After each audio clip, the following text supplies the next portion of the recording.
Hi everyone, it's Heather. We are going to talk today about breastfeeding.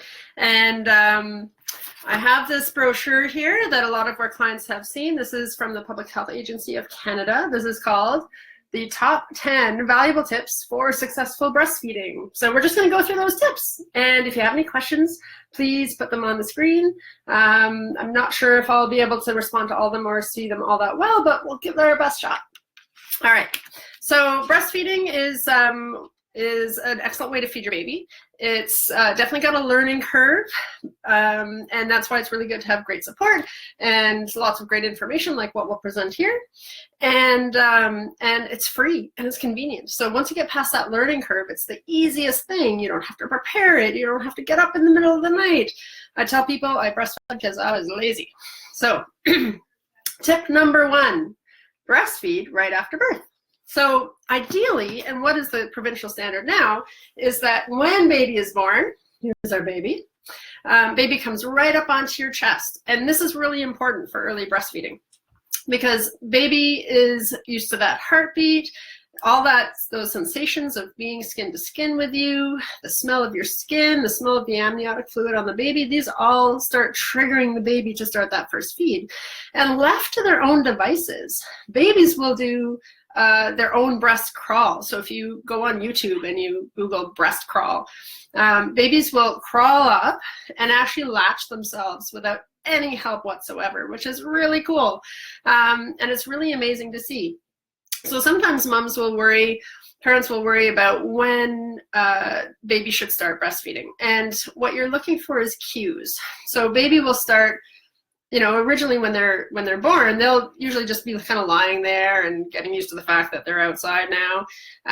And then they'll start henpecking around and sucking on their lips, and that shows that babies start getting ready to start breastfeeding. And you don't have to put the breast in baby's mouth yet. You know, you can just sort of guide them down to one side or the other, and they will start to latch. And most babies, you know, will do a great job latching on their own. Sometimes they need a little bit of help, but just see what they want to do. Follow their lead. The pamphlet goes into the techniques of breastfeeding now, and so I'll go through what I teach to my clients. There's a couple of really good tips. So when you're latching a baby, a lot of you have seen this thing. Da, da, da. So when you're latching a baby, a lot of people just put the nipple in the baby's mouth. And what happens then is that baby gets nipple. And if you feel at the top of your mouth, it's really hard and ridgy. If you can feel right at the top of your mouth there, that's a hard palate. If the baby just has the nipple, they will be mashing your nipple against that hard palate. That's not fun. You know, when you hear about people with bleeding, cracked nipples, that's what's going on. So if when you offer the breast, you hold the breast like this, so that you're offering the areola beneath the nipple, and your thumb is to the side, then you latch the baby, they get the areola, and then just as they're opening their mouth, and unfortunately this little guy can't open his mouth, but just as they're opening their mouth, you push the nipple in. So you've got this asymmetric latch. So you're holding the breast like this and push the nipple in as they latch. So this way they get all of this breast plus the nipple, and they're able to draw the nipple back right here to the soft palate. So if you feel with your tongue behind the hard palate right back here, it's soft, it's not ridgy, doesn't cause you pain. And what happens with research studies, they've actually done ultrasounds of babies feeding at the breast. Thanks, Megan. Megan said cute baby. And what happens when they're just on the nipple, they suck and they get some milk. But if they are breastfeeding, not nipple feeding, then what they're able to do is I'm trying to angle it so that you can see here. They're able to compress the ducts behind the breast. So you see when babies just have the nipple, it's like that, right? And when they have the breast, they're able to compress the ducts behind, which squirts milk into their mouth, plus they're sucking, so they get the milk that they would have if they were just nipple feeding. Plus, they've got a really good vacuum seal. So even between feeds, they open and that vacuum draws some extra milk into their mouth. which is really cool. They get so much more milk. They're able to better control the feed, and it's just an easier meal for them. Okay, so the other thing that I tell moms, when we often see babies being fed on TV, let's see if we can, people do this, right? And this is actually how you would bottle feed, but that's what we see most of the time on TV, right? And if you look at babies being held this way at the breast, baby would have to turn his head in order to get at the breast, right? So if I'm going to eat, everyone was wondering why I brought food in here as a prop. Okay, so if I'm going to eat, I eat like this, right? So my fingers are at my nose, and my thumb is at my chin. That's how I eat. I don't eat like this. That's a taco, right? I'd be like, come on, guys. And I don't eat like this because that's really hard to do. So the same goes for babies, right? I give them a sandwich, not a taco. And you want to feed them right in front of their face, straight up and down.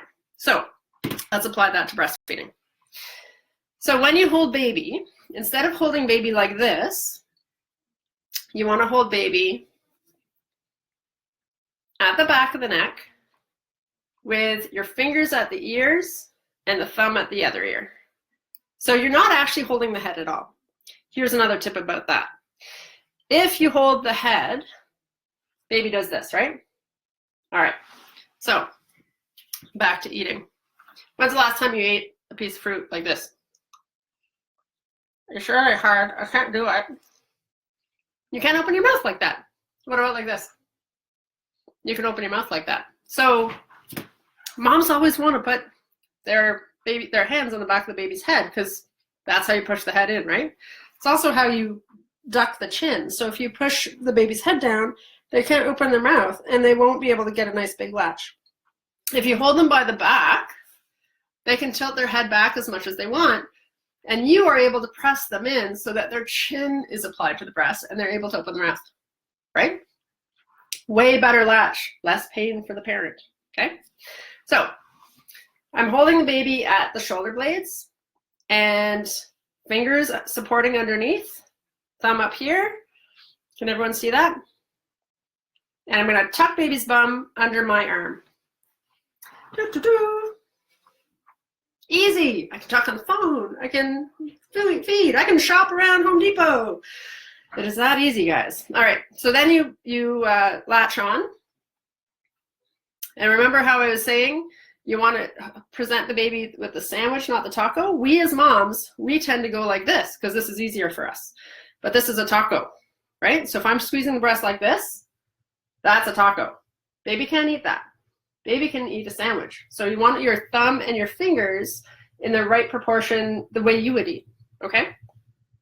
So you offer the areola, baby opens, and you push the nipple into the mouth, and that way you get that nice, wide, asymmetric latch.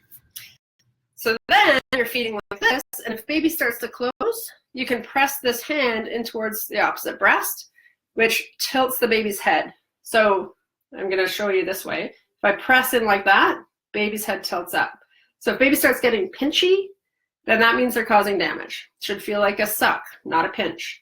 So press into towards the back, the baby's head tilts up. And that way you can reset their latch without any of this unlatching business.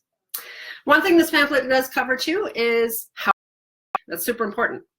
All of you guys out there who have breastfed, you know that if just pulling baby off the nipple is a painful process. So put your finger into the edge of the baby's mouth and break that latch. One thing to make sure when you pull the baby off the breast or when baby unlatches, check out how the nipple looks. So if the nipple should look round like it did coming in. Should look the same going out as it did coming in.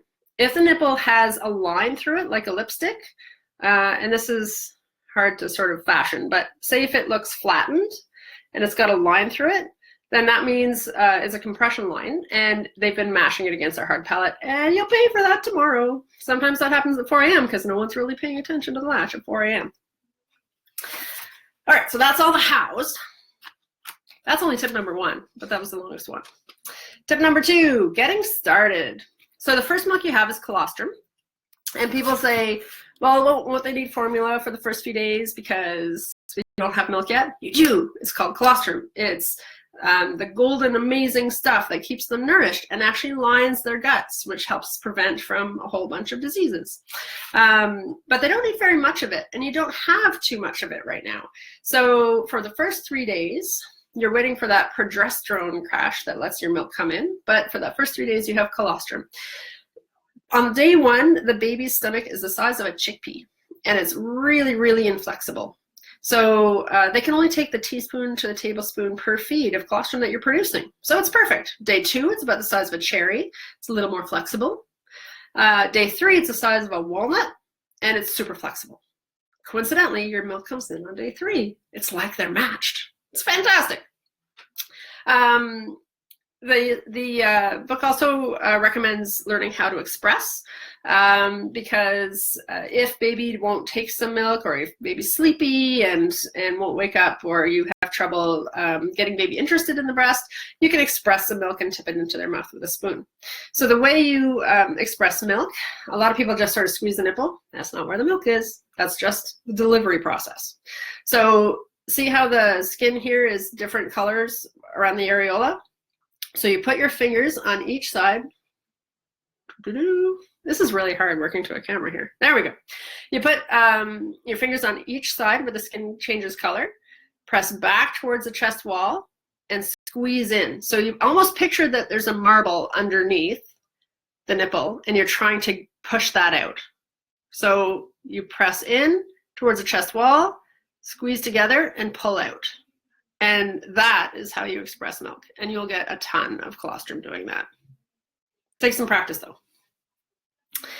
Watch the baby, not the clock. So a big common question is, how long do I breastfeed for? Well, you and I would eat a Caesar salad in less amounts of time, right? And you would eat the same meal in different amounts of time, depending on how hungry you were or how easy it was to eat. You would probably drink a shake much faster than you would eat the same amount of calories in a solid meal. So a lot depends. You know, some babies will feed for 20 minutes. Other babies will feed for 2 minutes because they're gulping at the breast and practically drowning. And that's okay. All of those things are okay. So you watch the baby, not the clock. So the trick with breastfeeding, especially once your milk comes in, when your milk comes in, babies will latch on and they'll go suck, suck, suck, suck, suck, suck, suck, suck, suck, suck, suck, suck, till your milk let down. After that, when the milk lets down, they will change to suck, swallow, suck, suck, swallow, gulp, gulp, gulp, gulp, gulp, and then they'll slow down. So they'll do suck, suck, suck, swallow, suck, suck, suck, suck, suck, suck, swallow, suck, swallow, suck, suck, suck, suck, suck, suck, suck, swallow. They're done.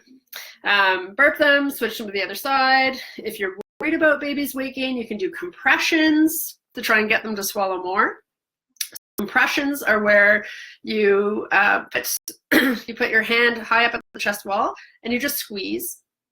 You don't do the toothpaste tube thing. That'll hurt.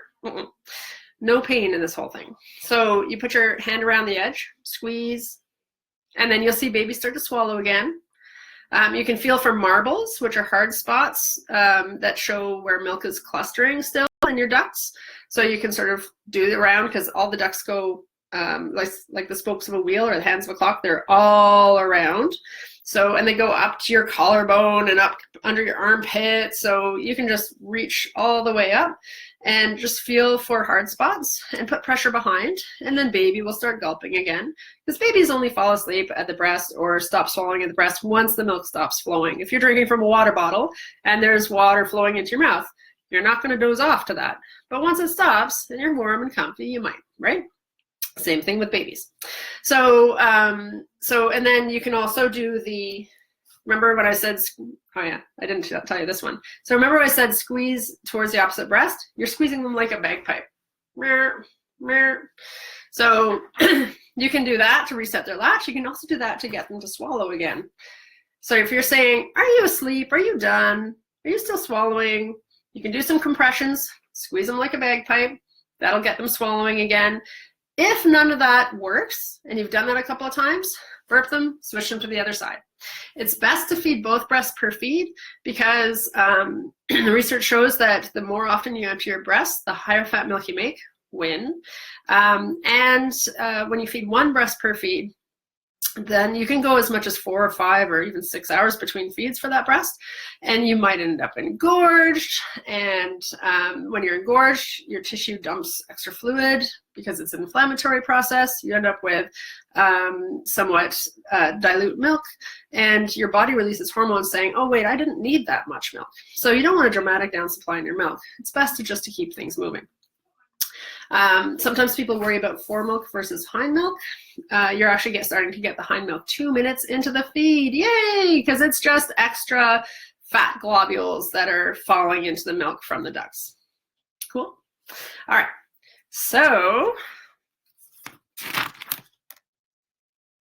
signs your baby is getting enough milk. They're peeing and they're pooping. If it's going out, it's coming in. So they're peeing, they're pooping, they're gaining weight. In midwifery care, we go to people's homes at day 1, day 3, day 5, and more if we're worried about weight gain. So that's one of the ways to reassure yourself that baby's gaining. But if baby has lots of pees and lots of poos, that's a great sign that everything's going well. So babies after day 6 should have 6 pees at least, and 6 poos. And after that, it's normal for the poos to step down. So a breastfed baby might have 1 poo a week after the first week or 10 days or 2 weeks or so. And that's totally normal too. So the pees are the major issue. All right. Breast milk is the only food or drink that your baby needs for the first 6 months of life. We are now on tip 4. It's a complete food. It's amazing stuff. It actually also contains antibodies. So even at a year of age, your baby only has about half of the immune system that they will have as their immune system develops. The other is coming from you. So anytime I were to cough and sneeze on you, you would start building antibodies to what you're exposed to in everyday life. And you pass those antibodies on to your baby through your breast milk. And it happens incredibly quickly. So even beyond 6 months is totally normal, and in fact, encouraged by the World Health Organization and by Health Canada. So, so both of those organizations suggest breastfeeding up to 2 years and beyond. And a lot of moms who have never breastfed before say, oh my gosh, I could never do this for 2 years. Breastfeeding a toddler is not like breastfeeding a newborn. Breastfeeding a newborn, you're breastfeeding every 2 hours, and you feel like that'll be your life forever, and it won't. It's one of the both most exhausting and most rewarding parts of your life, right? But breastfeeding a toddler is, keep in mind they're also having solids. So you might have a morning feed and a night feed, and that's your cuddle time together. And you might have feeds more often if they get sick. If they stop eating because they're sick, well, they're still getting breast milk, and you'll find that your supply actually compensates. Breast milk is an incredible thing because it changes as your baby gets older and as their demands change. So the breast milk that you're producing for a toddler is not the same as breast milk that you're producing for a newborn infant, and it's not the same as breast milk that you're producing for a sick child. So there are some new theories coming out that there is a communication as the baby breastfeeds and as you are exposed to the bacteria and enzymes in their mouth, and your body reacts to that, which is the coolest thing in the world. So it's totally customized for your baby, no matter what your baby's needs are. Looking after mom, tip 5. It's always a good idea to sleep when your baby sleeps. We in our culture are very hard on ourselves as moms. You know, we seem to think that we should be able to get up and coiffed and get our makeup on and have the house clean so that when people come to see the baby that our house looks perfect too. When I come and visit moms, I tell them I expect them to be in their pajamas and their house should be messy unless one of their in-laws is around cleaning it up. So rest, rest, rest, sleep. The link between postpartum depression and sleep is a directly inverse one. So the more sleep you get, the better you're going to feel, and the better you're going to be able to meet your baby's needs. So sleep when your baby sleeps, and otherwise, you know, drink whenever you're breastfeeding, have some healthy meals and snacks. This is a good time to spend the first week in bed and just nourish yourself. One great way to prevent cracked or sore nipples, people ask, what should I put on? And so at our hospital now, we aren't giving the lanolin cream anymore. And so people were saying, what do I do? Well, there was actually a random controlled trial between all-purpose nipple ointment, which is a prescription-based ointment, the plain old lanolin cream, and expressed breast milk. So, and in this study, they were all the same. So if you just express breast milk, like I showed you, using my handy dandy knitted breast, express some breast milk out, smear it on your nipples after each feed. It is the ultimate healing solution, and it's free, whereas the other stuff all costs money. So if you express breast milk, some air time, making sure that you have a good latch is so key, because if you avoid having the damage in the first place, then you don't have to worry about any of that other stuff. Working in breastfeeding, number 6. So a lot of people, as they start going back to work, they say, well, I have to wean. Not so.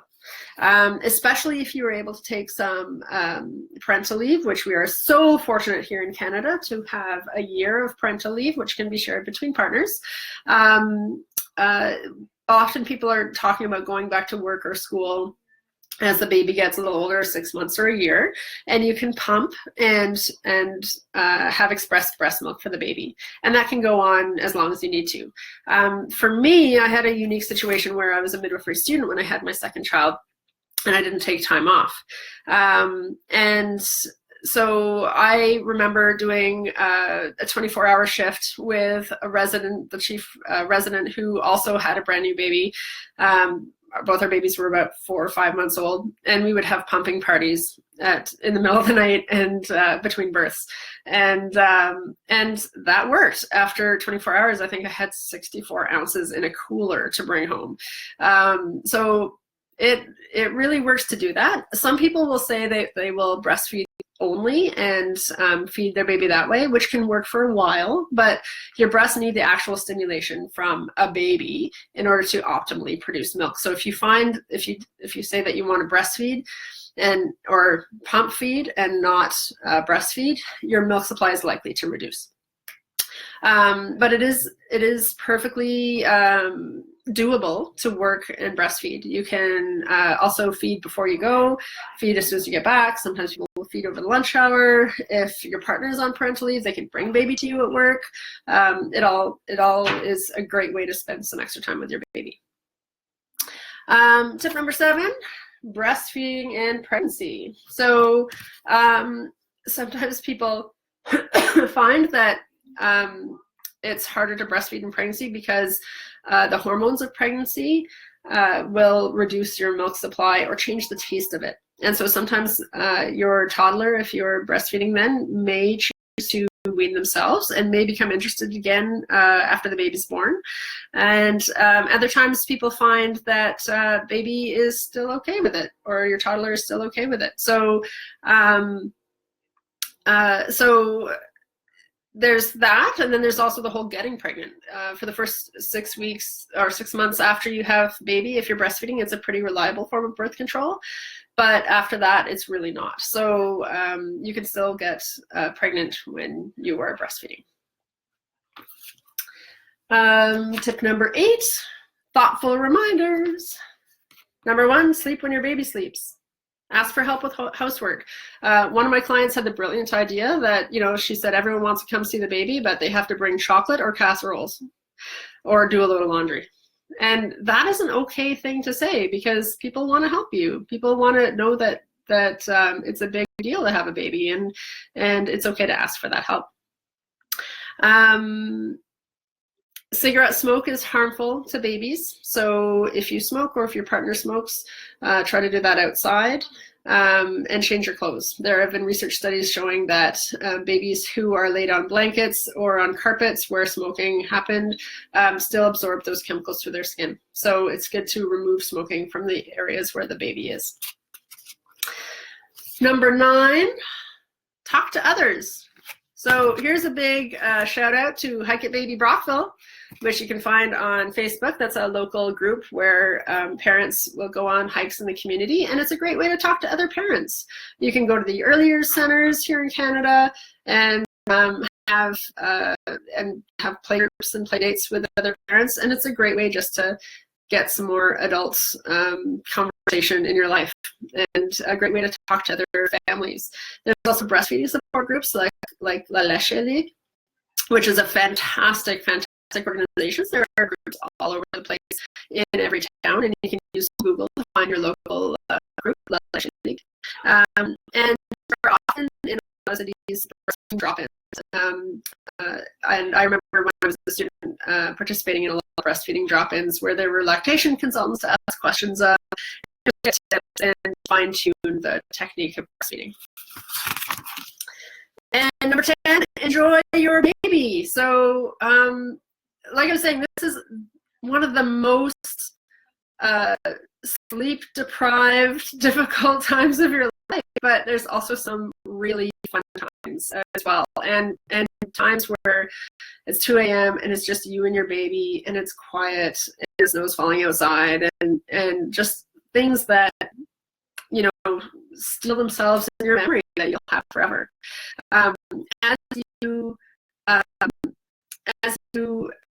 that breastfeeding relationship with your child, if you decide to breastfeed a toddler, then it can become really funny because you know, that whole milk drunk thing, toddlers will actually stumble across the room after you finish breastfeeding. It is ridiculous, and it can be a lot of fun when you're laughing at them. Oh, we have a question. Tips on effective burping. Yeah, good question. Tips on effective burping. Don't do it for too long. So I've had parents, they start burping, and I just like, do anything? No? Okay, great. Right? And I've had people that are like, we've been doing this for 15 minutes and nothing's coming up. But you guys have been sleeping. You've been sleeping for those 15 minutes. So sometimes babies won't burp. That's okay. If they have a burp, they will tell you. They will either puke or they will cry. So when they have a burp, it kind of hurts in here. And so they'll fuss. They'll try to go on the breast, and they'll come off and cry because it hurts. But they'll go on the breast because they see themselves and they'll come off and cry because it hurts. That's a burp. So you can put them on your shoulder and burp them like this. And I don't know if you can tell how hard I'm doing this. It's not like this. It's kind of like a good, you know, so it makes it easier to have a cloth over, because otherwise you feel like you are slapping them. So you kind of give them a good pat.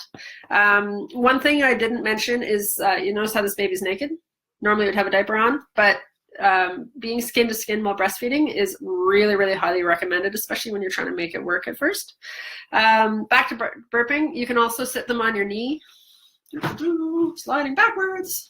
You can also sit them on your knee and hold them so that you're holding them like this, right?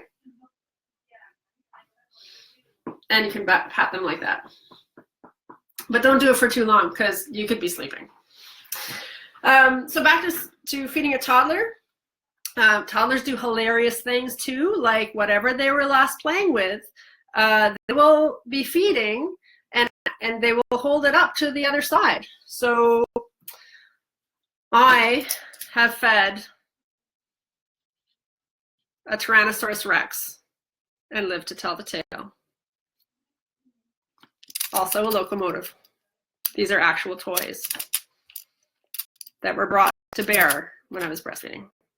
So anyway, it's a lot of fun. It's great nutrition for your baby.